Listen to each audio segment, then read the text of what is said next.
پاک رہنماؤں کے دشمنوں کے خلاف ایک خوفناک لہردار تلوار، کفار کے کفر پر قہری نیزے، نجدی پیشواؤں کے کفر پر لٹکتی ہوئی تلوار۔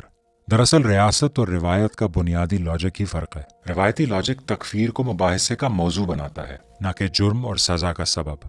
جہاں ریاست صرف گلٹی اور ناٹ گلٹی کی زبان تک محدود رہتی ہے، روایت میں مختلف درجات موجود ہیں جس میں اختلافات کو پرکھا جاتا ہے، جیسے کہ غلط فہمی، غیر معتبر، بدعت، غیر مقبول، بے ادب، گمراہ، فاسق، منحرف، غیر مستحسن، کافر۔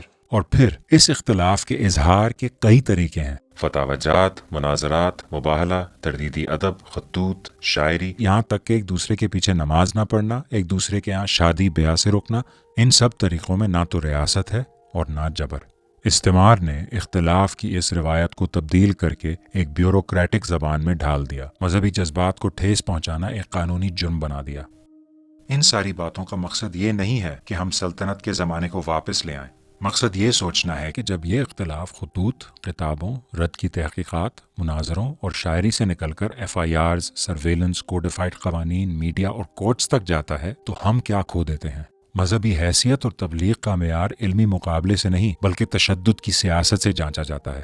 یہ زیادتی صرف اقلیتی مسلمانوں کے ساتھ زیادتی کا معاملہ نہیں ہے، اکثریت کے ساتھ بھی ایک بہت بڑا سانحہ ہو رہا ہے۔ جب ریاست ان سے بار بار اس نئی زبان میں اختلاف کا اظہار کرواتی ہے تو ہم دیکھتے ہیں بریلوی مسلمان بھی اپنی ہی روایت سے دور ہو جاتے ہیں، وہ روایت جس میں احناف سب رسول کو براہ راست قابل حد نہیں مانتے۔ صرف اس لیے کہ آپ ریاست کے بنائے ہوئے کھیل میں جیت سکیں، اس امپائر کی زبان میں بول سکیں، آپ نے اپنی روایتی فقہ کو الٹا کر دیا، اپنے ہی بڑوں کے قتل نہ کرو کو قتل کرو میں تبدیل کر دیا، بزرگوں کے منہ میں وہ الفاظ ڈال دیے گئے جو انہوں نے کبھی بولے ہی نہیں، تاکہ گستاخی کی تعریف میں نت نئے لفظ ڈال کر ہر اختلافی بات کو جرم بنا لیا جائے، یہاں تک کہ اپنے اجتماعی جذبات، عشق، غم، غیرت، سب کو ریاستی مطالبوں کے تابع کر دیا۔ عشق رسول کے منفرد اظہار جیسے کہ میلاد، قوالی، دھمال، مشاعرہ، ماتم، مجلس، لنگر پہاڑیاں، نعتوں، جلوس، سب کی جگہ ایک ہی تصور رہ گیا ہے۔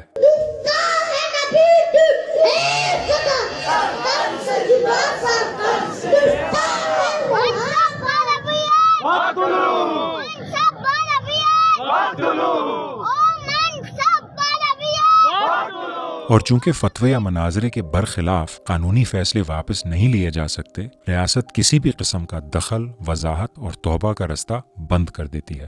جدید ریاستیں صرف نئے قانون ہی نہیں لائیں بلکہ ان میں جذبات کی ایک نئی سیاست لائی ہیں، جہاں جذبات کا مجروح ہونا سیاسی طاقت کا ذریعہ بن گیا۔